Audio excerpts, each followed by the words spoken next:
Now, other interesting culture news, you have Best Buy CEO hiding in the dark as the light brings the truth to the forefront. Now, earlier last week, you actually had James O'Keefe reveal that whites and Caucasians were blocked from managerial training. Someone took screenshots, thankfully, so the proof is in the screenshot in this case, where it actually said, in order to qualify for the management trainee program and further your career, you have to be a Best Buy employee for 1 year, which that makes sense. They want to make sure you're invested in the company.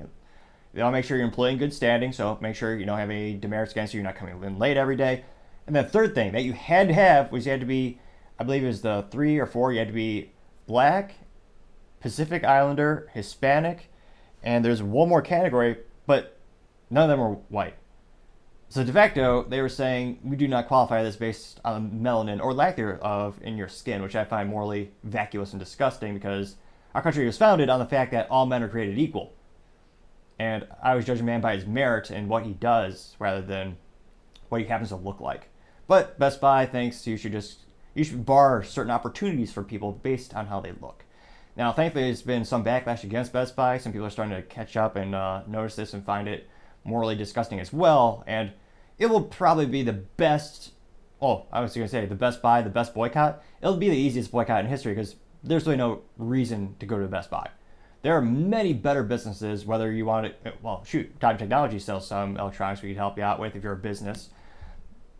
But in terms of if you need a PC, you either build it yourself, go to somewhere like Micro Center, you can go to even Walmart, which again is pretty diverse. They have darn near everything. If you need a standard laptop, just go there. You need an appliance? Go there. There's very few compelling reasons to go to a Best Buy anymore, especially when their customer service is piss poor. Try calling a Best Buy, you'll go crazy because, well, 99.99% of the time, you can't reach someone at the store. You'll get sent off to a call center where they try to answer questions. So if you have an actual question to a specific store, you have to either go online and trust that their e-commerce platform is working, where they'll actually show you active inventory, which, again, hit or miss, or, yeah, you're just screwed. So needless to say, the customer experience is lackluster to say the least, so I'm surprised they're still around in that regard. Now, going back to the CEO, her name is Corey Berry, and apparently she had an inappropriate relationship with a subordinate. And it's fascinating to see people talk about the inequalities between men and women. Here's a prime example.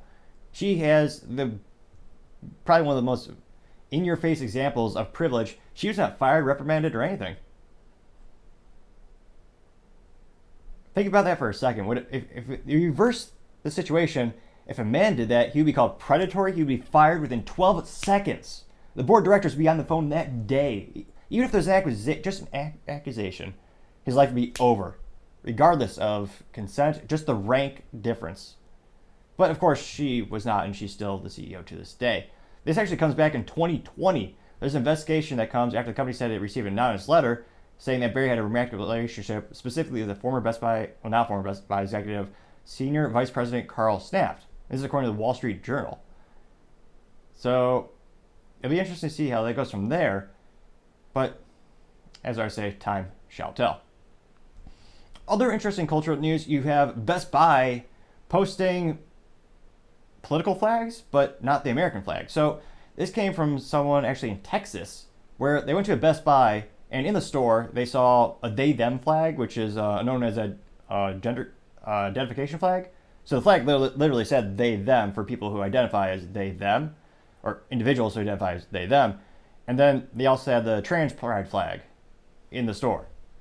So they didn't have the American flag, and they didn't have the Texas flag. Does that make any sense? And there's no other political flags. You're certainly not going to see a Republican flag in there. Again, they're headquartered in Minnesota, historically a very left-leaning company, politically speaking. So this exploded on social media where people started to ask, why are these flags here? I'm here to buy what do they sell these days? A DVD? A $95 HDMI cord that you can get for like $3 at Walmart. So they took the flags down only after conservatives actually spoke up, which is a rare thing in and of itself, since more often than not, that's why these companies do more left-leaning things, because on average, the left is very good at boycotting. They organize, they execute their plans.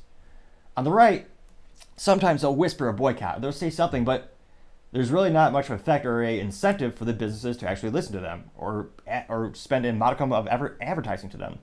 This, they actually did listen, fascinatingly enough. So they did take down those flags.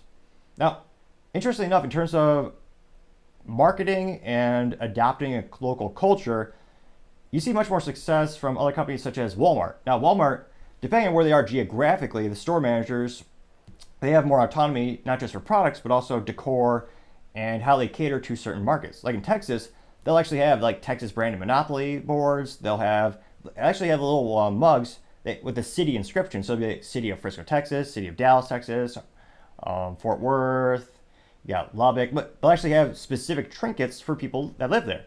That's brilliant. You're catering right to your core audience in that city. They also have Texas flags, which many would argue is awesome, one of the most awesome flags in history. Great country and great state. Another funny reminder, before most of the states in the United States, before they're states, they were just land.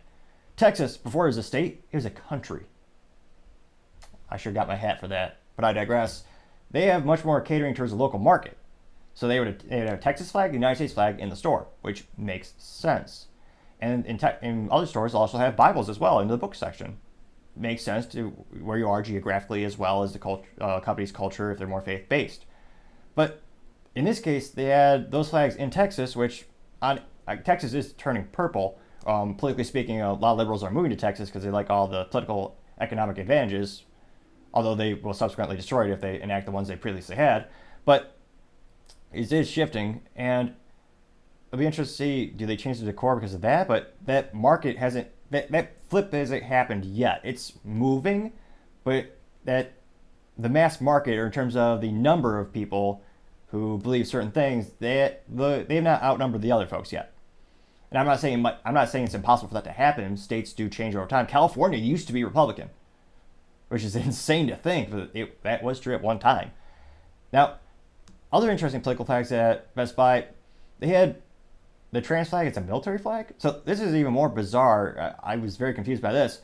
And this is thanks to another investigator who posted on Twitter, also known as X. And they had all the all the military flags when you look at the divisions of the United States. So you had the Army flag, they had the Navy flag, they had the Marines flag.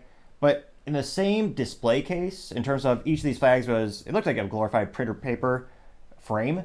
But each of the flags had that frame, but then right next to it, in the same lineup, the same size, same frame design, they had the trans flag as well.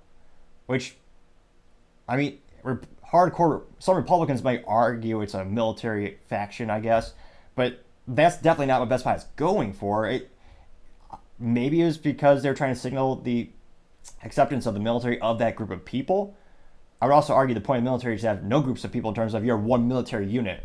I talk to my friends and folks in the military, they don't see race, they don't see color, they just see you're one military elite fighting force.